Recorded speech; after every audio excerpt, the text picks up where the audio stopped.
Good morning, Brew Daily Show. I'm Neal Freyman. And I'm Toby Howell. On today's pod, Uber just did something it has never done as a company, and we'll tell you about the life and even longer afterlife of a woman named Henrietta Lacks. Then the U.S. has lost its pristine AAA debt rating, and Janet Yellen is none too happy about it. Plus, MrBeast has beef with his restaurant partner, and much like the burgers he sold to fans, the lawsuit is getting bloody and raw.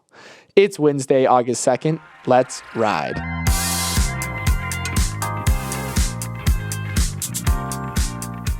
Toby was baby's first missed alarm this morning. I know, Neal showed up a little late to the studio. I'm not going to lie, I was plotting through, okay, if I had to do it by myself, how would I do it? And how would you have done it? I would have just had really dramatic pauses like the sports talk show radio host where they just don't say anything for a while and then you come back on. So I could have done it. You could have took phone calls. That'd be, if one of us misses a taping because we didn't wake up, you could just take phone calls from listeners. Interesting. Hey, what do you think about this? Yeah. I think that could be interesting. No, luckily I still can't sleep late, so I woke up at 5 and I know. puzzled. I looked at my phone. I was like, it's 5 o'clock. Like, am I dreaming? This is so weird. I don't know what happened. Now I'm just nervous for tomorrow. No, you got it. You're fine. Look we're here. I'm still here at 6. Yeah, beautiful. All right, let's dive into the show. Neal, have you ever had one of those friends who, when you go out to dinner and split the bill, you're always a little nervous you might not see $1 from them? Well, the U.S. is now kind of that friend in the eyes of Fitch, one of the 3 major credit rating agencies. Fitch just downgraded the U.S. debt rating from the highest level of AAA to AA+ for the first time ever. It didn't point to a specific issue that led to the rating, instead citing a steady deterioration in standards of governance over the last 20 years. But if we want to read between the lines, the 11th hour debt ceiling negotiations earlier this year that nearly led to a default, coupled with the January 6th insurrection, are 2 instances that were definitely contributing factors. Now, this does have precedent. Another rating agency, Standard & Poor's, downgraded the U.S. to AA+ in 2011 after a similar debt ceiling standoff, which led to some nervy times in the stock and bond markets. But this time around, most people, including Treasury Secretary Janet Yellen, are calling the move largely arbitrary and symbolic. But still, Neal, even if it is symbolic, it's grounded in some real and concerning governance trends. You're on Fitch's side here? Well, I'm just saying. I've never seen, econ Twitter or economists agree about something. They always argue whether inflation is transitory, whether inflation is not transitory. To a T, they all posted long threads being like, I do not understand what the hell Fitch is thinking right now, because if you look at the economy, we're at 3.6% unemployment. They're like, you're not actually looking at the economy here. Fitch, you've downgraded yourself. That was the main meme. And so I've never seen anyone from like Mohammed El-Elrian, who's the chief economist at Allianz, to former Treasury Secretary Larry Summers. They were just like, this is a bizarre decision that comes at a very weird time when the U.S. economy is only growing. Yeah, I love that you're so deep in economist Twitter that I'm really deep in econ Twitter. They were so mad. Yeah, but Yellen was also not happy. She said, I strongly disagree with the decision, saying it's arbitrary and based on outdated data, kind of what you're speaking to. And that the country has shown huge improvements over the last few months, and that I think Fitch just really didn't want to be, it's like if you're not first, you're last type of thing. So they wanted to like front run it in case something happened. I don't know. They're also like the 3rd largest rating agency. So I think they're trying to make a little bit of a name for themselves. They have a little bit of a inferiority middle child complex. Yeah. But if we want to go back to 2011, because this was the last time it happened, at the S&P downgraded the debt rating, they said it was because there's a growing gulf between the political parties. And honestly, like they're like 12 years later, we're still seeing this gulf. I mean, speaking of the widening gulf between political parties, Donald Trump was officially indicted for a 3rd time yesterday, this time in connection to trying to overturn the 2020 election. So again, if we want to look at history and look at the last time we were downgraded, it does seem like we're in a similar political climate. Well, that was the main criticism from Democrats. They didn't blame Fitch per se. They blamed Republicans for bringing us to the brink with their debt ceiling negotiations and trying to overturn the election. Because the decision, if you look at Fitch's decision, it was mainly based on politics, not economic data. It was, we don't think that your Congress can work together to do things like raise the debt ceiling, which really shouldn't even be a thing to begin with. But the fact that we have it since 1917 creates these moments where we're on the brink and we could default on our debt. And the whole point of this rating is to assess the risk worthiness of our treasuries for the world. The thing is, this is not going to really change much. I mean, in 2011, it led to a very short-lived period of market mayhem, but people piled into treasuries and the US dollar then, which keeps treasuries yields from spiking. Right. So, I mean, typically when a country gets downgraded,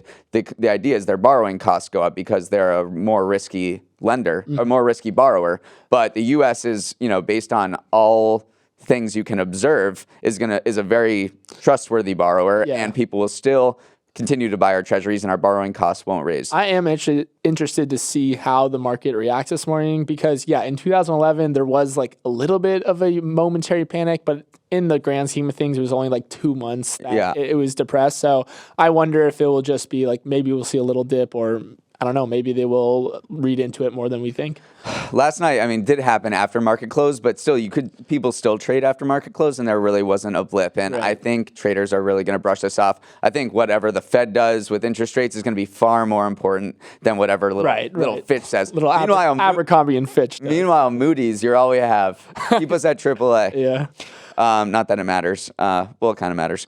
All right, moving on. It's the busiest week on the earnings calendar, and Toby and I have been sifting through all of the reports so you don't have to. In true Ryder Cup fashion, we gave ourselves 2 captain's picks of companies to talk about, and we chose them because their results tell a broader story about where we're at as an economy. So, Toby, you won the coin flip. You get to go first. All right, Neal. The first company I want to highlight is Uber.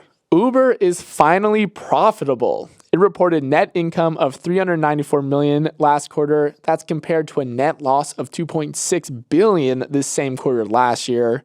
So Uber CEO Dara Khosrowshahi, I practiced that, also pointed out that it reported free cash flow of over $1 billion in its first operating profit ever. And here's the kicker. The days of Uber incinerating cash seem to be over. They expect to be profitable every quarter going forward. Who knows if that will actually be true, but despite this rosy guidance, shares actually fell around 5% yesterday because it missed on overall revenue. But Neal, I think that kind of rounding error will be forgotten in the long run now that Uber's entering its profitable era. Yeah, it only lost $31.5 billion since 2014. Not a big deal. Crazy. They incinerate cash more than any other company out there. It is funny because I remember, when I first joined Morning Brew in 2017, Uber, Travis Kalanick, the founder, was the main story about how they were in such high growth mode, spending millions or billions really to go into various markets and get market share, and kind of like eschew regulations and any notion that they would ever be profitable. They got Dara in 2017, who was seen as the adult in the room who's led companies before, and they were like, okay, eventually you got to get this to be profitable. And 6 years later, here we are. So this is really something that investors and the market watchers have been watching for so long. Yeah. And it's finally here. I don't know what to do with it. I know. It feels weird to talk about Uber in terms of being a profitable company. But yeah, mobility gross bookings were up. Delivery gross bookings were up 25% and 12% respectively. So Uber's just kind of flying Uber's now. doing really well. Yeah. All right, moving on. We've talked a lot about the companies that have gotten crushed from COVID going away, but I can't think of any better example of this than the maker of the COVID vaccine itself, Pfizer. Pfizer basically vaccinated its way out of billions of dollars in sales, and unfortunately getting jabbed can't be turned into a subscription business. So the pharma company reported quarterly revenue that declined 54% from last quarter due to a slowdown in its COVID business.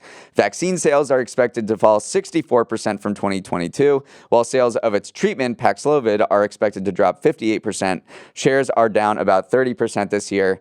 Its CEO says this was expected and that they've built their plans for the post-COVID crisis era, and that era begins now. Pfizer's got a pipeline of 19 new drugs that it plans to submit for regulatory approval, including one for the hair loss condition alopecia and one for a common respiratory virus. Toby, always got to be thinking one step ahead of the pharma biz. I know. It's watching Pfizer's quarterly revenue chart is hilarious because it just absolutely has this massive spike to almost $30 billion, which is just insane. And now it's kind of come back to earth in like the $12 billion range.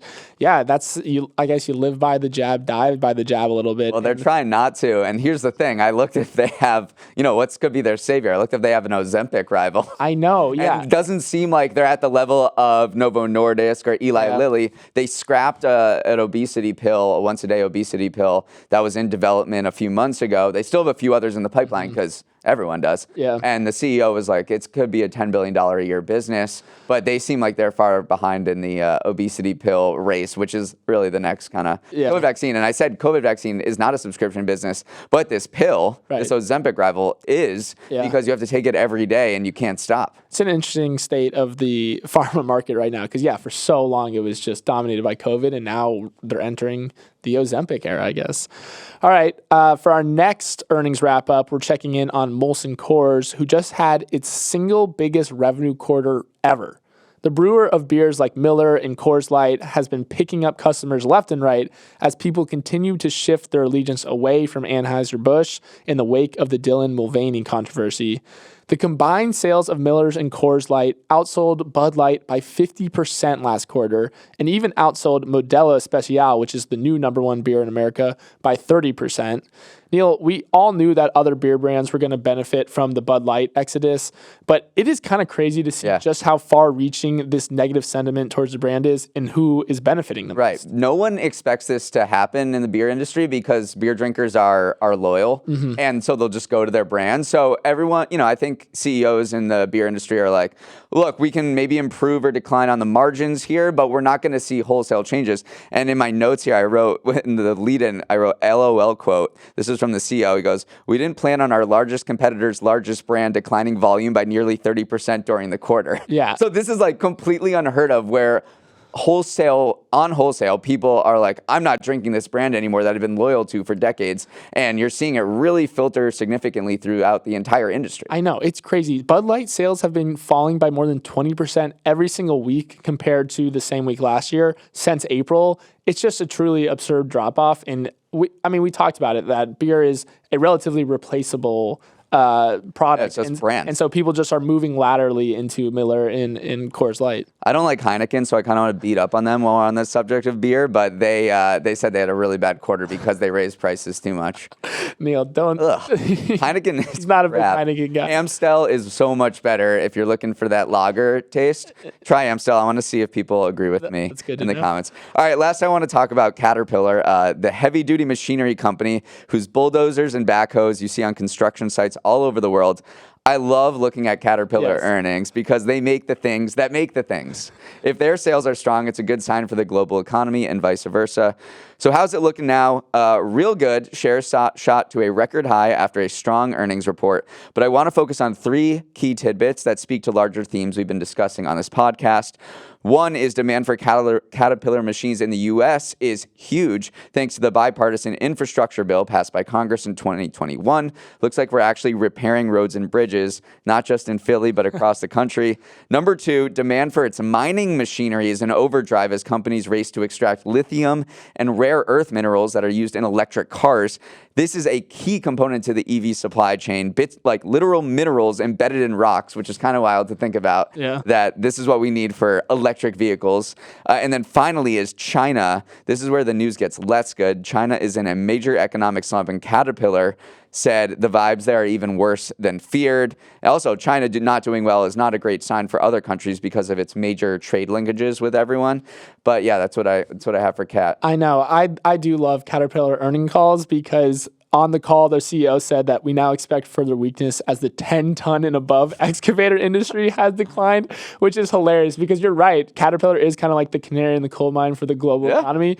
If the canary was a 10-ton yellow excavator. So. I think the reason I like it is because I just want to drive one of those. I know. There's something just so primal about just getting behind like a backhoe or something. I was interested to see how much China accounted for Caterpillar sales, though, because they kind of put that gloomy forecast out. It's only 5 to 10% of Caterpillar's overall sales, which is surprising for just the second largest economy in the world. There's really those two yellow building machinery makers. There's the Japanese brand, and I'm blanking on it. It's like Kotaku or I don't know. I guess I was deep in the machinery world. I was going to default to you on that one. Well, there's Caterpillar, which is the American one, then there's the Japanese one, which starts with a K, and I can look it up later in the show. But perfect. If anyone wants to send us Neal and I one to just take around New York, we'd love that. All right, before we jump into our next story, Neal, we're going to take a quick break. All right, Neal, as loyal listeners of the pod know, this has been the summer of Barbenheimer. But as Barbenheimer box office tallies pile up and the memes flow, another movie has been having an impressive summer a little further off the radar. It's called Sound of Freedom, and it's pulled in $150 million so far at the domestic box office, a smashing success for a crowd-funded indie film from the little-known, religiously inclined Angel Studios. This movie is a crime thriller based loosely on a true story of a federal agent who saves a boy and his sister from sex traffickers in the Colombian jungle. It's been the center of a lot of controversy, namely because its lead actor has been tied to various QAnon conspiracy theories. But the controversy has only led conservative audiences to lean in even further. Overall, Sound of Freedom has been the surprise of the summer and has pulled in more domestically than Pixar's Elemental, Fast 10, Mission Impossible, and The Flash on just a $14.5 million budget. Neal, what did Sound of Freedom get right to pull in such an outsized box office? Word of mouth, yeah, right? Like just word of mouth. It hit a niche. Not niche, I say niche as in small, but it hit a particular demographic that feels like it's not typically served by Hollywood and, the coastal liberal elites. And they're like, wow, this actually speaks to me. I live in the middle of America. I believe I am more conservative. And when I look at what is showing in the movies, I don't typically see anything that resonates with me.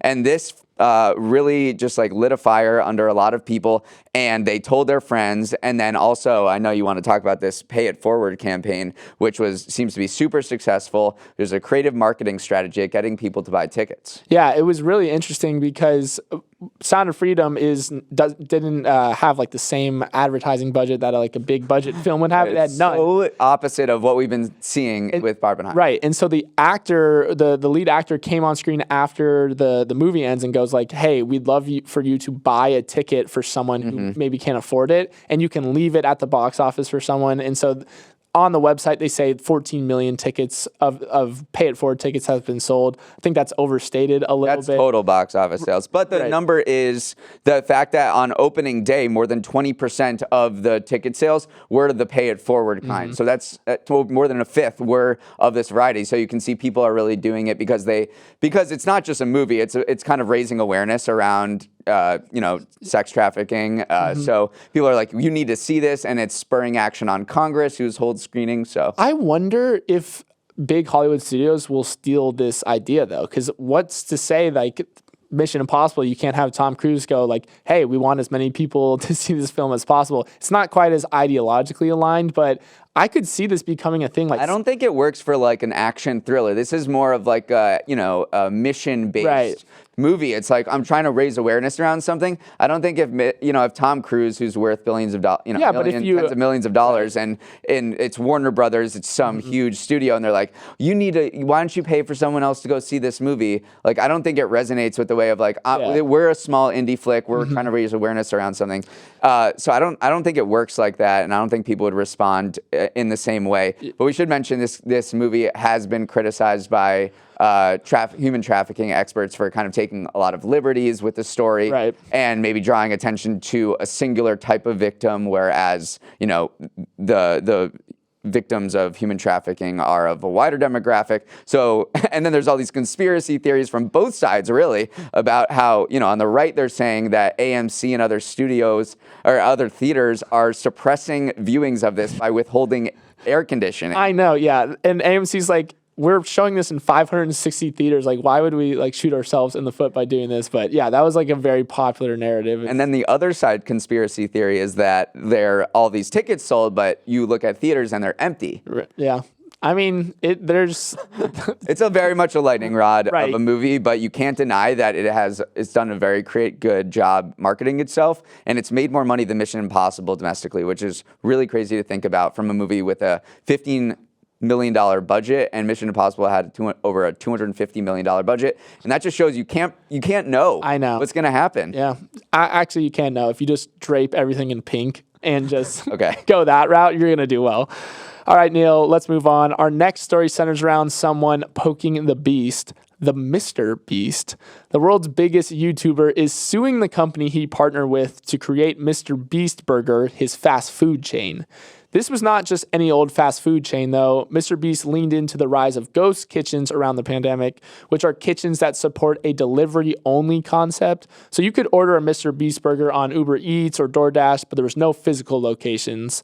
The problem with this method of outsourcing the cooking of the product is it's really tough to maintain quality. That led to some fans receiving food they described as revolting and inedible. So MrBeast is taking Virtual Dining Concept, the company behind the burger, to court, arguing they hurt his brand and reputation by serving a bad product. Frankly, I think he has a case here. Well, I don't know the terms of their contract. I say he's got a case because you are putting his whole thing he was bringing to this agreement was his name. Yeah. And if you're serving a product that, it is truly revolting. Have you had it? No, I haven't had it, but I'm looking at some of these pictures where, it's a smash burger. Disgusting. And it's completely raw on the inside. Yeah. And so when you get that and you're maybe a 13-year-old fan of MrBeast, of course it's going to reflect negatively on your brand. This thing was a huge craze. I remember when he opened his first physical location last year at the American Dream Mall in New Jersey. 10,000 people waited in line to get to this, and it just shows you that his sort of YouTube power is very strong. Yeah. And he claimed he sold the most burgers of any restaurant in a single day with 5,500. That has not been fact-checked by Guinness World Records, but that's what he says. So this thing was a phenomenon, but now it's a huge black eye on his brand. My observation on this is he is so meticulous about what he does, right? We know he tests 20 thumbnails for every YouTube video, and he has so much control over his videos and his whole operation. And it just seems like out of left field to partner with another company and let his brand kind of be in their hands. Right. And for someone who's so control OCD controlling about what people think of him and what he presents to the audience, to allow something with his name, MrBeast Burger, to be controlled by another entity seems to be really out of his domain. And I think he's probably not going to do that again after this experience. He did say he's going to lean into Feastables, which is his snack brand that he actually does control production, and lean away from MrBeast. Yeah, well, plus he can ask his fans to go clean up the shelves on Feastables, which they'll do. Crazy. He's got a little army. All right, finally, I want to touch on this remarkable story that had a little closure yesterday. The family of Henrietta Lacks settled with the biotech company Thermo Fisher to resolve a lawsuit that accused Thermo Fisher of profiting off of Henrietta's cells without compensating or seeking the permission of the family. If you haven't heard of Henrietta Lacks or her famous cells, give you a quick rundown. So Henrietta was a black woman from Baltimore, and in 1951, she was admitted to Johns Hopkins Hospital for cervical cancer. Without her knowledge or consent, doctors took cells from her tumor sample, sent them to a lab for research. Something quite stunning happened. Instead of dying outside the body, as most other cells do, Henrietta's cells stayed alive and kept replicating. So scientists started growing this cell line, which they called HeLa after her name, and they've used them in experiments all over the world to help develop some of the most critical advancements in modern medicine. They've been used for cancer treatment, Parkinson's treatment, and the flu. They've been used for polio vaccines and COVID vaccines. In all, these cells have been cited in more than 110,000 scientific publications. And here's the thing. The family didn't know about her immortal cells until decades after she died from cancer. And though the terms of this Thermo Fisher settlement weren't made public, they sounded like they had finally gotten justice from the exploitation of Henrietta's cells, and it would have been her 103rd birthday yesterday. Yeah, her cells are literally the GOAT. Like, if you run down the list of everything that they contributed to, they truly are amazing, because the beautiful thing about having cells that replicate is you can conduct similar experiments without changing a key variable, which is like the cells themselves. And I also was interested, like, was it something specific about her cells in particular? Is actually the fact that they were cancer cells, because normal human cells die outside the body, but cancer cells, their whole deal is they continue to replicate. So it was really just the fact that they were from cervical cancer that allowed them to become immortal, and other cells have become immortal as science has progressed. But yeah, these were kind of like the first human immortal cells. And they've been used everywhere. Yeah, like literally put the team on her back. Such an afterlife for this person. Yeah. And the family really wanted to, use this to highlight the fact that, Black people over the course of American history have had their bodies exploited by the medical community because they were seen as kind of less than, and medical, scientists were like, well, we can experiment on Black Americans as opposed to white Americans. So they frame this as a sort of not only justice for Henrietta, but justice for Black Americans everywhere. If you want to read more about this story, really everyone kind of learned about it for the first time in 2011 when this woman published a book called The Immortal Life of Henrietta Lacks, which I read. Great. Did you read it? I haven't read it. Oh, it's great so good. title. Yeah. Really good. It goes into this story much more in depth and kind of exposes what went on.